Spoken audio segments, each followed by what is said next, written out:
Hello दोस्तों, स्वागत है आपका मेरे channel Dubey sir G S. अभी हम फिलहाल आगरा के लाल जो अकबर महान ने 1565 से लेकर के 1573 के बीच में बनवाया। यह जो देख रहे हैं आप हमारे पीछे बिल्डिंग, यह लाल किला है। इसकी ऊंचाई 70 फीट है।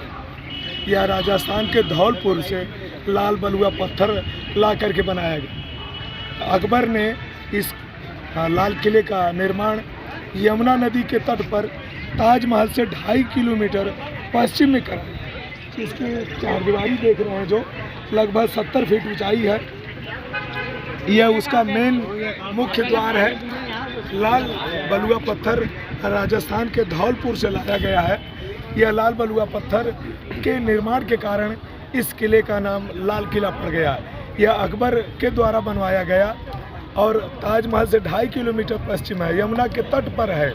इसमें दीवान खास, दीवान आम, जहांगीरी महल, मोती मस्जिद और शाही महल, इस तरह के कई भवन हैं। अंदर आप चलेंगे तो इसको मैं विधिवत दिखाऊंगा।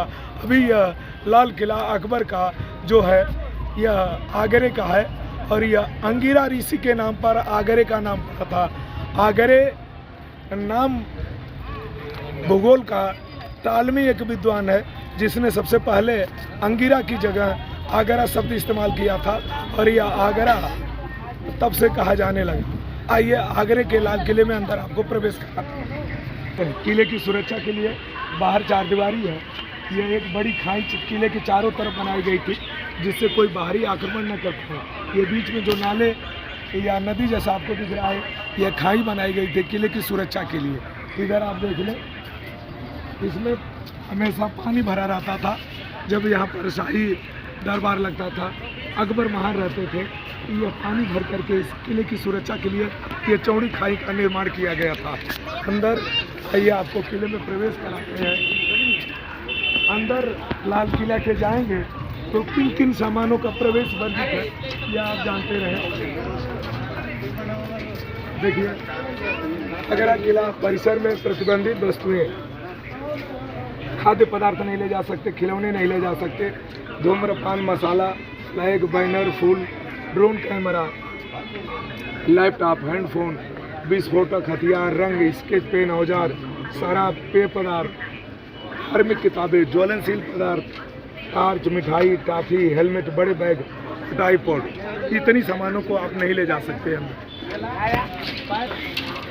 स्मारक खुलने का समय सूर्योदय से लेकर सूर्यास्त तक। टिकट खिड़की से सूर्यास्त होने से 45 मिनट पूर्व बंद हो जाती है। तो जब भी आप लाल किले के पास आएँ, इन बातों का ध्यान रखेंगे तो आपकी यात्रा प्रभावित नहीं होगी। अब समय से कभी होता है कि सैलानी या टूरिस्ट आते हैं, तब तक यह गेट बंद हो जाता है, पूरी यात्रा उनकी बर्बाद हो जाती है। ऐसे में सूर्योदय से सूर्यास्त तक जब भी आप आएँ, आप इस बात का ध्यान रखें। आइए लाल किले के अंदर आपको दिखाते हैं। यह मुख्य एंट्री गेट के बाद मुख्य प्रवेश द्वार। यह गेट पर सुरक्षा के लिए इसमें बारूद भर करके सुरक्षा की दृष्टि से यह सेंटर पॉइंट था। जैसे कोई प्रवेश करता था मुख्य द्वार के बाद किले के अंदर, यह सुरक्षा पॉइंट के नज़रिए से लिहाज से यह तो गोला था, वहाँ से तो बारूद भर करके यहाँ से यदि कोई इस तरह का संदिग्ध व्यक्ति दिखता था तो अटैक के लिए यह व्यवस्था की गई थी। या कोई बाहरी दुश्मन व्यक्ति इस पर हमला करेगा तो उसको एंट्री से पहले ही मार देने का यह लाल किले की सुरक्षा प्रबंध समिति की तरफ से यह व्यवस्था सदी थी। ये अंदर आपको देखो, मुख्य द्वार है। मुख्य द्वार में जो प्रवेश पॉइंट है, इधर उधर दोनों तरफ सुरक्षा की चौकियाँ होती थी, सुरक्षा पोस्ट होती थी लाल किले की। अंदर आप देखें घर की सारी व्यवस्था, इधर लाइन है।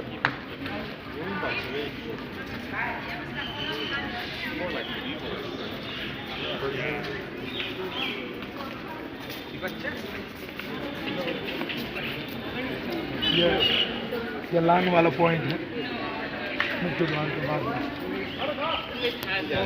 मुख्य एंट्री के बाद ये तीसरा प्रवेश द्वार है, फर्स्ट, सेकंड और ये थर्ड। यह लाल किले के अंदर प्रवेश करते हुए तो बाहरी विदेशी पर्यटक जो आए हुए थे जा रहे हैं। तो देखिए ऊपर हम चल रहे हैं, ये विदेशी पर्यटक बस होते हुए और कुछ पर्यटक अंदर जाते हैं, टूरिस्ट। ये फ्रंट पॉइंट है सर।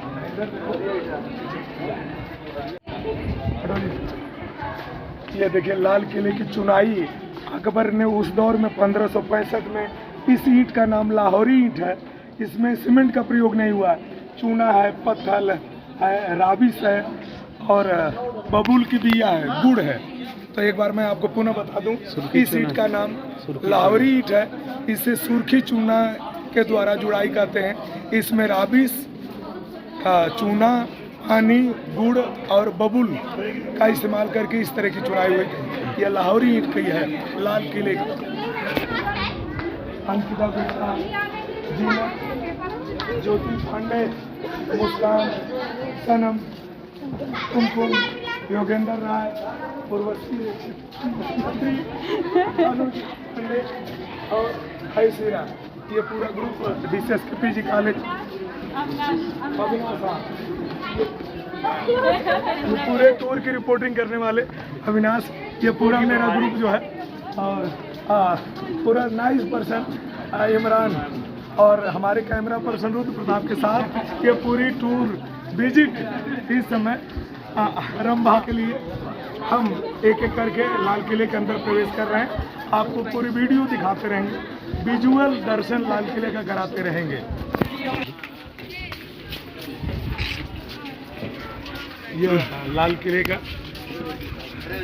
एक दो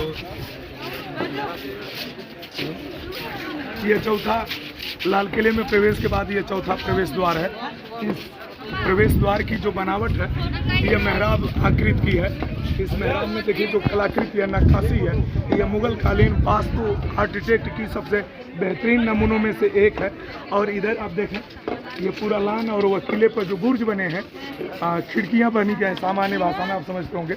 इधर पूरा का पूरा जो दृश्य आप देख रहे हैं यह मुगल कालीन मुगलिया सल्तनत का नक्काशी का बेहतरीन उदाहरण है, जो लाल किले में यह राजस्थान के धौलापुर लाल बलुआ पत्थर से लाकर के अकबर ने 1965 में तराश करके बनवाया था।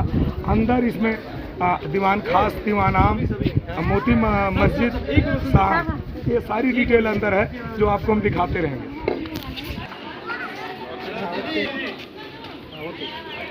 बढ़िया तुम दो पानी लो। आगरा का लाल किला, जिसकी भारतीय पुरातत्व सर्वेक्षण विभाग की डिटेल्स यहाँ पर है।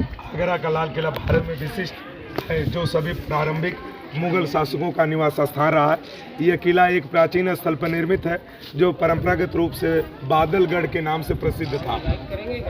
यह स्थान पहले बादलगढ़ के नाम से जाना जाता था। इस किले पर गजनी की सेना ने कुछ समय के लिए कब्जा कर लिया था, जिस पर 15वीं सदी के उत्तरार्ध में चाहमान राजपूत शासकों ने अपने अधिकार में ले लिया।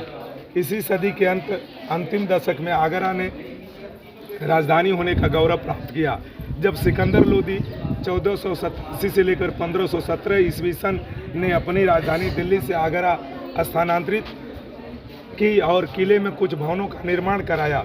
पानीपत के प्रथम युद्ध 1526 ईस्वी के पश्चात मुगलों ने लोदी के शासकों को पराजित कर किले पर अधिकार कर लिया और यहीं से शासन करने लगे।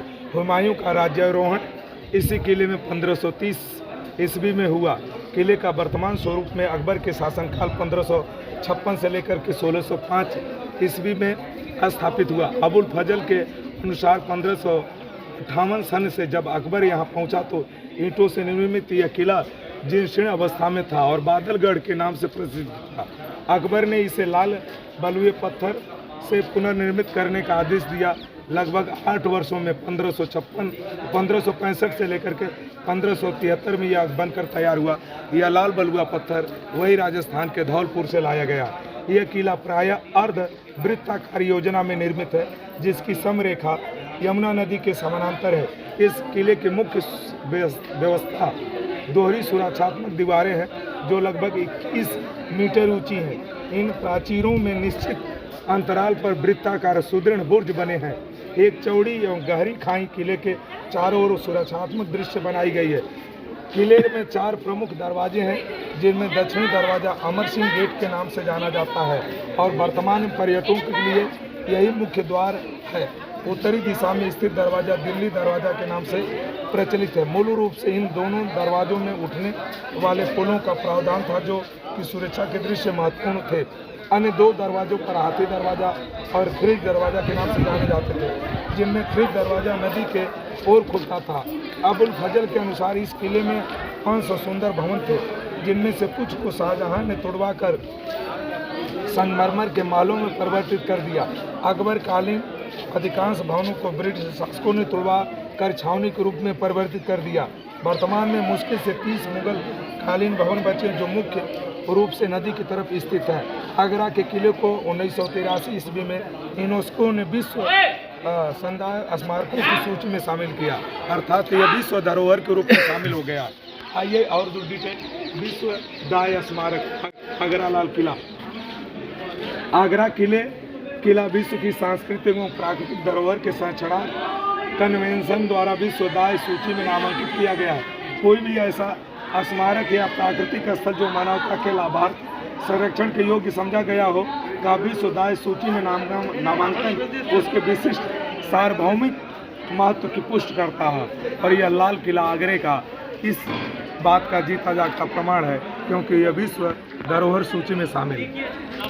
के अंदर स्ट्रेचर, व्हील चेयर और प्राथमिक चिकित्सा आदि की व्यवस्था है। यदि किले में आप आते हैं तो इतनी सुविधाओं का जरूरत पड़ने पर इस्तेमाल किया जा सकता है। इधर दाएं तरफ शिशु देखभाल कक्ष है। यदि किसी छोटे बच्चे को कोई दिक्कत होती है तो यहाँ यह विभागीय प्रकाशन बिक्री है तो पुस्तकों का स्टॉल सेंटर है।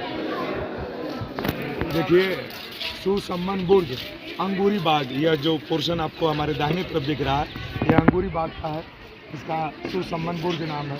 इधर घास फूस महल भी सुमन बुर्ज, अंगूरी बाग, खास महल, यह हमारे दाहिने तरफ तीनों हैं। अभी हम फिलहाल इधर चलते हैं बाएं तरफ। ये जो हम लोग बैठे हुए हैं लाल किले के अंदर है, यह अकबर महान द्वारा बनाया गया है। अकबर के बाद लगभग जितने शासक रहे हैं सब लोगों ने इस किले पर कहीं न कहीं शासन किया है। अकबर जब इस किले पर निगाह पड़ी तो यह पूरा किला जीर्ण शीर्ण अवस्था में था, अपनी वृद्धावस्था को था। लेकिन जब अकबर की निगाह पड़ी तो अकबर महान जैसे नामों से वह जाना जाता है, वह कामों से भी उसी तरह जाना जाता है। यह जो भी कुछ भवन में दिख रहा है पूरे लाल किले की प्राचीरें की एक एक ईंट इस बात की साक्षी गवाह है कि लाल किला निश्चित अकबर महान के द्वारा बनाया गया है। सुर्खी चुनने का प्रयोग, लाल बलुआ पत्थर, लाहौरी ईंटें और इसकी नक्काशी, इसकी पच्चीकारी, ये मुगल कालीन, फारसी और भारतीय मुगलिया सल्तनत का एक बड़ा जीता जागता दस्तावेज है। आपको कभी यदि आगरा आने का मौका मिले तो यह अंगिरा ऋषि का शहर बादलगढ़ होते हुए आज मुकम्मल अपनी कहानी आगरा के नाम से कह रहा है। और यह आगरा का लाल किला निश्चित आपको मन भावन लगेगा, मन सुहावन लगेगा।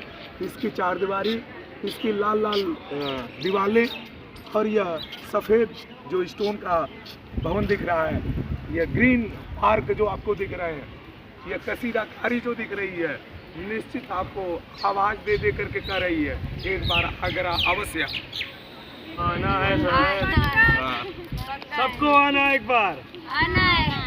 अभी यह DCS के PG कॉलेज में हूँ। भूगोल में प्रथम और अंतिम वर्ष के छात्रों का जो टूर लाल किले के विजिट पर है, हम अपने छात्रों का स्वयं इनसे के द्वारा परिचय कराएंगे। ये अपना नाम और अपना क्लास और विषय दोनों बताएंगे। यहाँ से हम शुरू करते हैं। बैठे बैठे। हाँ, मेरा नाम अविनाश कुमार DCS के PG कॉलेज से है और मैं MA प्रथम वर्ष का छात्र हूँ। मेरा नाम विश्वजीत भाटी, मैं फर्स्ट सेमेस्टर MA प्रथम वर्ष। मेरा नाम अनिल कुमार पांडे, मैं MA geography DCS PG college से और फेवरेट विषय ज्योमेट्री। मेरा नाम इमरान अहमद और MA first year geography DCS के PG college. Zeenat Afreen, MA first year DCS के PG college, subject geography. Rambha Maurya, DCS के PG college, subject geography. MA. Tasleem Shakeeb DCSK PG college geography MA first year. Ayushi Rai MA final year DCSK PG college. Urvashi Chhetri MA final year DCSK PG college. मेरा नाम Kumkum Sani MA geography. Name Jyoti Pandey. Anil Vishwakarma MA first year geography. नाम Preeti Bhardwaj DCSK PG college MA first year subject geography. Pooja Sahani MA first year geography. Sanam Kumari. मेरा नाम मुस्कान. मैं Rai DCSK PG first year. Renu Ratan DCSK PG college geography. Jeeti Gupta DCSK PG college. मेरा नाम Ankita Gupta DCSK PG college MA first year geography. फरवरी से निकल करके केरल तमिलनाडु होते हुए अभी हम आगरा उत्तर प्रदेश के इस स्थान के लाल किले पर हैं. इस पूरे टूर में सबसे बेहद जिंदा दिल इंसान इमरान से मैं चाहूँगा कि पूरे टूर को अपने शब्दों में 2 शब्दों में शेयर करें. बहु ये टूर 22 फरवरी गोरखपुर से स्टार्ट होगा. एर्नाकुलम और क्या बोलते हैं थेकड़ी मुन्नार होते हुए तमिलनाडु रामेश्वरम से वापस होते हुए डायरेक्ट इस समय वहाँ पे आगरा में विजिट है फिलहाल में. और सारा ग्रुप, सारे दोस्त और सारे लोग के सहयोग से ये ग्रुप जितना था टूर बहुत ही अच्छा, बहुत ही बेहतरीन भी था. बहुत अच्छा रहा. इस टूर का समापन हम लोग हमारे पूरे ग्रुप में 38 का जो ग्रुप है पूरा, सबसे ज़्यादा लड़कियां हैं, 24 लड़कियां हैं. भारत हमेशा महिलाओं का सम्मान करता है. ये पश्चिम का कल्चर है कि महिला दिवस मनाया जाए, क्योंकि वहाँ पश्चिम में महिलाओं को दबाया जाता है, उनका शोषण किया जाता है. भारत तो सदा से महिलाओं को आगे रखा है. जैसे भारतीय संस्कृति, भारतीय सनातन सभ्यता हमेशा नारियों को प्रथम रखा है. इसलिए कहा गया है कि नारीस्त पूजनते रमनते तत्र देवता. जहाँ नारियों की पूजा होती है वहाँ देवता वास करते हैं. और हमारी इस पूरे टूर में 37 का जो ग्रुप है उसमें 24 लड़कियां हैं. 24 गर्ल्स का यह टूर इस बात का जीता जागता उदाहरण है कि लड़कियां किसी से कम नहीं है. और वुमेन पावर यहाँ चलाने की ज़रूरत नहीं है. हम पहले से स्ट्रांग हैं, क्योंकि हमारी सनातन परंपरा में जब भी पुरुष का कोई नाम लिया जाता है, धार्मिक स्नान किया जाता है, तो सबसे पहले महिला को वरीयता दी जाती है. जैसे सीताराम, राधेश्याम, पार्वती शंकर, यह इस बात के प्रतीक हैं कि नारियां फर्स्ट और पैरेलल रही हैं पुरुषों के. आज 8 मार्च विश्व महिला दिवस पर आप सबको ढेर सारी शुभकामना, कोटि से बधाई, अनंत शुभकामनाएं. आप इस पूरे वीडियो को देखेंगे, एक बार लोग में जाएंगे सब. हाँ, अब सभी से अनुरोध है कि महिला दिवस पर आप सारी उन महिलाओं के लिए, उन लड़कियों के लिए जो इन्हीं कारणों से कहीं परेशान हाल हैं, आप उनकी ताकत बने, आप उनके लिए प्रेरणा का काम करें. एक बार उन बच्चियों के लिए, उन महिलाओं के लिए एक बार जोरदार ताली बजा करके आज उनका स्वागत करें.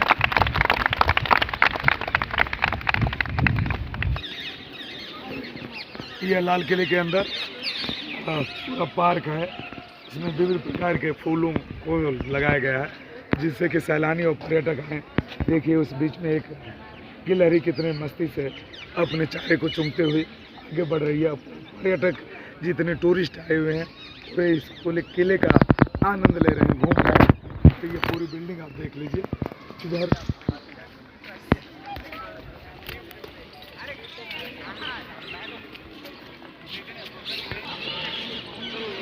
ये बरकालीन पे है, जिसमें बारूद भर कर सुरक्षा के दृश्य लगे गए.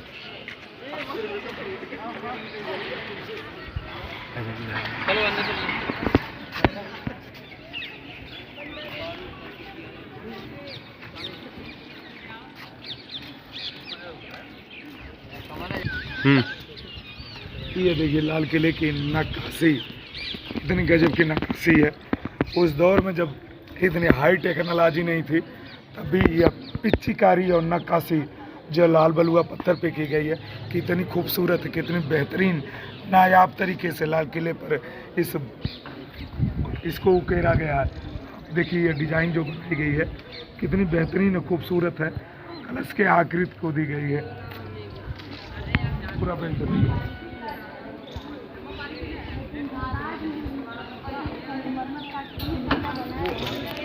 सपोर्ट के लिए पूरे किले को ये कितने बेहतरीन तरीके से बनाया गया। यह जो रेलिंग है, रेलिंग के सपोर्ट के लिए ये का निर्माण किया। यह पूरे बुर्ज को सपोर्ट करने के लिए यह मेहराब आकृति है।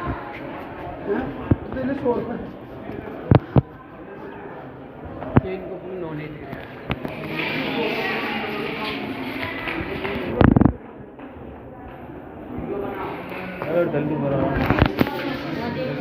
नगीना मस्जिद 1635 ईस्वी में यह एक निजी मस्जिद है जिसे मुगल सम्राट शाहजहां ने श्वेत संगमरमर से सन 1635 ईस्वी में हरम की स्त्रियों के लिए बनवाया था। इसके हरम की स्त्रियों के लिए बनवाया था। इसके 3 तरफ आंगन है और यह खुली और हवादार है। फिर भी पर्दे के लिए इसके चारों ओर ऊंची दीवारें बनी हैं।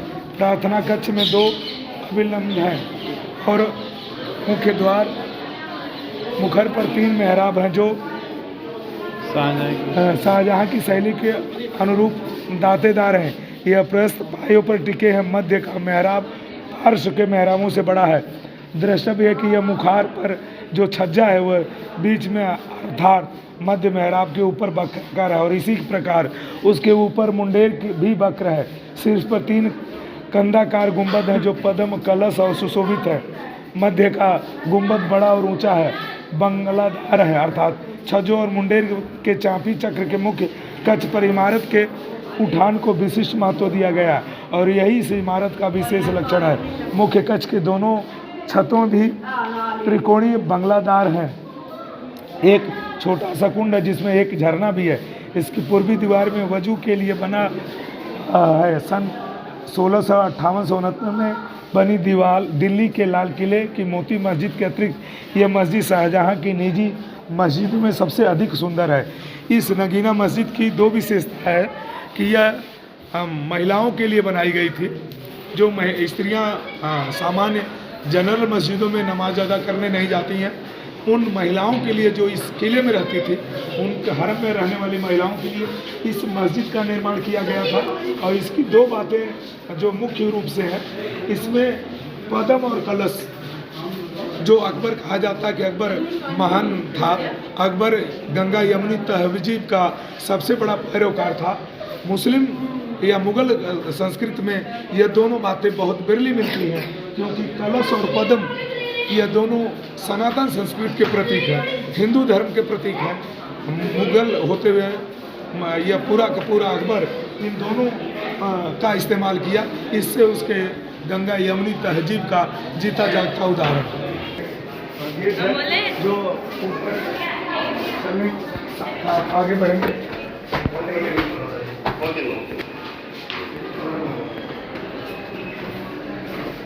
यह एक आंगन है। इस आंगन और मस्जिद नगीना मस्जिद के बाद यह आंगन है और उधर आप सामने फ्रंट पर चलेंगे तो लाल किले के साथ ताजमहल का दीदार यहीं से आप कर सकते हैं। शाही हम्माम और जलापूर्ति व्यवस्था 1570 से 1658 ईस्वी में जल की पूरे किले में और पूरे एरिया में अच्छी जलापूर्ति करने के लिए शाही हम्माम, जिसे गुसल खाना भी कहते हैं, मूल रूप से मुगल बादशाह अकबर ने बनवाया था। शाहजहां ने इसका नवीनीकरण कराया था। इस महल में अष्टकोणीय हाल कमरे जो गलियारों द्वारा संबद्ध है। यमुना की तरफ कुछ जालीदार वातायना के अतिरिक्त यह सब तरफ से बंद है। भट्टियों के ठीक ऊपर यंत्र कक्ष है। यंत्र कक्ष में भट्टियों के ऊपर पीतल और तांबे के 2 बड़े देग लगे हुए थे। यहाँ से मिट्टी और तांबे के पाइप दीवारों से गुप्त ढंग से पैबस्त किए हुए थे जो दूसरे कक्षों तक जाते थे। कुछ कक्षों में दीवारों के कोनों में हजारों की ऊंचाई पर छोटे छोटे कुंड भी छिपाकर बनाए गए थे। इसकी कार्यप्रणाली का रहस्य आज हमें मालूम नहीं। इसकी रचना ईंट की चिनाई से हुई है, किंतु फर्शों और इजारों पर मूल रूप से श्वेत संगमरमर लगाया गया है। दीवारों पर चूने का प्लास्टर करके रंगीन अलंकरण हुआ है। सभी कक्ष फर्श के नीचे बनी किसी शीत व्यवस्था से संबद्ध थे, अर्थात जल शीतल रहे। संबंध थे। प्रत्येक कक्ष के ऊपर एक गुंबदाकार छत है जिसके शीर्ष पर एक रोशनदान बना है। इस महल के पीछे की ओर शाही उपयोग हेतु कुछ प्रसाधन कक्ष हैं। इस यंत्र विधि से लगता है कि यहाँ किसी प्रकार की वातानुकूलन की व्यवस्था थी। इसका प्रयोग मुख्यतः ग्रीष्म का महल में होता था। जैसे विदेशी यात्रियों ने लिखा है, यहाँ गोपनीय काम काज किया जाता था। इस हम्माम की गणना मुगलों के सर्वोत्कृष्ट हम्मामों में से होती है। इसकी छत पर 3 गहरे तालाब हैं। इनको रहट द्वारा नदी के जल से भरा जाता था। यह रहट खिज्जी या जल दरवाजे के पास चलते थे। छत पर बने इन तालाबों से पानी मिट्टी तांबे के पाइपों से खुली नालियों द्वारा नगीना मस्जिद, मच्छी भवन, शीश महल, मुसम्मन बुर्ज के फव्वारों, झरनों, तालाबों तक ले जाया जाता था। यह दृष्टव्य है कि मुगल काल में यमुना नदी का जल पूर्णतः स्वच्छ शुद्ध पीने योग्य था। बादशाह शाहजहां भी यहीं से जल पीते थे। सम्मोगढ़ के युद्ध के पश्चात औरंगजेब ने इस किले को घेर लिया और नदी से जलापूर्ति बंद कर दी, जिससे विवश होकर बादशाह ने 8 जून सन 1658 को समर्पण कर दिया। इसके बाद औरंगजेब ने किले के सभी दरवाजों को सुरक्षा के लिए उनके आगे प्रशस्त गढ़ बना दिए। यह इस किले की, इस वास्तुशिल्पियों की और उस राजा की सबसे उस दौर में जल की बेहतरीन वातानुकूलित शीतल जल की उचित प्रबंधन व्यवस्था सप्लाई की थी। आगे आइए आपको। यह वह स्थान है जो शाही हम्माम अर्थात किले के अंदर रहने वाली स्त्रियों महिलाओं के लिए हम्माम, स्नान और जल की व्यवस्था रहती थी। यहाँ उनके लिए स्नान और कपड़े बदलने और सारी व्यवस्थाएं रहती थी। इस पर मुगल शासक जो शासन कर रहे थे इस किले पर, समय समय के अनुसार ये इस पर बैठ करके मुख्य बिंदुओं पर चर्चा करते थे। ये आइए उसके बारे में हम आपको पढ़कर बताते हैं। यह तख्त जहांगीर का शाब्दिक अर्थ होता है जहांगीर का शासन। 1602 ईस्वी यह सिंहासन शाहजादा सलीम ने इलाहाबाद में 1602 सन में बनवाया था। जब उसने अपने पिता अकबर के विरुद्ध विद्रोह कर दिया था, वह 1605 में सन में बादशाह बना, किंतु यह सिंहासन वहीं पड़ा रहा। इसे 1610 सन में इलाहाबाद से आगरा लाया गया और जहांगीर के महल में झरोखे के समीप रखा गया। विदेशी यात्री विलियम हॉकिंस ने इस सिंहासन को महल में रखा हुआ देखा। अब यह महल तो नहीं किंतु सिंहासन वही रखा हुआ है। जहांगीर ने अपनी आत्मकथा में इसका उल्लेख किया है और इसकी प्रशंसा की है। उसने लिखा कि यह संगे महक अथवा कसौटी पत्थर का बना है जो अत्यंत चमकदार काले रंग का है। इसकी लंबाई 10 इंच, 7 चौड़ाई 9, 10 और मोटाई 6 इंच। इसके अष्टभुज पाए 1-4 इंच ऊंचे हैं। यह सिंहासन एक पत्थर का बना है। ऊपर की ओर यह केंद्र से किनारों की ओर कछुए के पीठ की तरह ढलुआ है। इसके किनारों पर अलंकृत पुष्पों में फारसी के अभिलेख उत्कीर्ण है। यह प्रशंसात्मक हैं और सलीम का उल्लेख है। शाह और सुल्तान अर्थात बादशाह की तरह करते हैं। इसमें तारीख 10/11 हिजरी 1602 सन भी अंकित है। यह अकबर की प्रभु सत्ता को एक चुनौती थी। इसलिए जब सिंहासन आगरा आ गया तो जहांगीर ने दोनों पश्चिमी पायों पर 2 अभिलेख खुदवाए, जिनमें स्वयं को राज्य का एकमात्र उत्तराधिकारी बताया और यह स्पष्ट किया कि उसने नूरुद्दीन मोहम्मद जहांगीर बादशाह के विरुद्ध गद्दी पर बैठने के बाद धारण किया और वह इसी सिंहासन पर बैठते थे। यह तख्त जहांगीर तथा जहांगीर के शासन का तख्त सिंहासन था। और वह देखिए किले का वह सड़क के किनारे वाला पोर्शन है। यह जो जलधारा दिख रही है वही यमुना की जलधारा है और वह ताजमहल दिख रहा है जो शाहजहां ने। जलधारा इस किले के पास से होकर बहती थी, धीरे धीरे कटते पड़ते बढ़ते वह दूर तक गई और आज वह किले के उस साइड से निकलते हुए ताजमहल जो आपको वह सफ़ेद संगमरमर दिख रहा है वह ताजमहल है। यहाँ इस किले से हरम में रहने वाले लोग, इस किले में रहने वाले लोग, दीवान खास, आम खास के लोग यहीं से ताज का दीदार करते थे। इस तरह यह लाल किला काशी है। दक्षिणी दीवार पर 28 अलंकृत पृष्ठभूमि में फारसी का एक अभिलेख जड़ा हुआ है। इसमें इस महल की और बादशाह की प्रशंसा की गई है। हिजरी 1045 1635 ईस्वी तारीख भी दी गई है। भीतरी कक्ष को इतिहासकार लाहौरी ने तंबी खाने का नाम दिया। इसमें दोनों ओर बादशाहों के बैठने के लिए शाही नसी बने हैं। दीवाने खास की छतों पर सोने और चांदी का अलंकरण किया गया है, जिसे शायद बोर्डों फ्रांसों के स्वर्णकार अगस्टीन ने किया था। दरबार शाही कक्ष में होता है। अंदर के कक्ष में केवल गोपनीय मंत्रणाएं होती थी। इस महल में केवल विशिष्ट मंत्री, सामंत, दूत ही आ सकते थे। तख्ते ताउस, जिसका निर्माण 1634 ईस्वी में हुआ, यहीं रखा था और यहीं से सन 1648 में उसे दिल्ली के लाल किले में लाया गया, जहां से सन 1739 ईस्वी में नादिर शाह उसे लूट ले गया।